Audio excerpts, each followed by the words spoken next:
Latest तरीका है, मैं मीडिया के वसत से उस तरफ अपने तमाम पाकिस्तान की अवाम का जो तवज्जो मबजूल कराना चाहता हूँ। इलेक्शन कमीशन ने मेरे रिकाउंटिंग के ऑर्डर दिए, जबकि इलेक्शन कमीशन ऑर्डर दे नहीं सकता था। जब हमारा इलेक्शन ट्रिब्यूनल बन गया, उसके बावजूद मेरा रिकाउंट का ऑर्डर दे दिया गया। इस वक्त मेरे हल्के में जो 70 पोलिंग स्टेशन का रीपोल किया जा रहा है, वहां पे पाकिस्तान तहरीक इंसाफ यानी मेरी लीड 20,000 वोटों की। बहसीयत कैंडिडेट मुझे आरओ ने कोई नोटिस इशू नहीं किया। इस वक्त वहां पे पूरा एरिया कॉर्डन ऑफ कर लिया गया। कल सुबह 4:30 बजे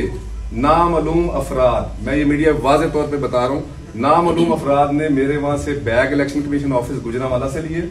और इस वक्त ये हालत है वहां पे कि ना कोई इलेक्शन एजेंट अंदर दाखिल हो रहा और एज अ कैंडिडेट जब मैं वहां पे अवेलेबल नहीं हूं तो मेरा पाकिस्तान इलेक्शन कमीशन से एक सवाल है कि आया मेरे बगैर वहां पे रिकाउंटिंग हो सकती है, जिसके लिए मैंने हाई कोर्ट आज स्टे के लिए भी अप्लाई किया था, जो कि इंशाअल्लाह मुझे पाकिस्तान की अदलिया में पूरा एतमाद है अल्लाह ताला के फजल करम से कि इंशाअल्लाह स्टे ऑर्डर मिलेंगे। मेरी सिर्फ गुजारिश है पाकिस्तान की अवाम से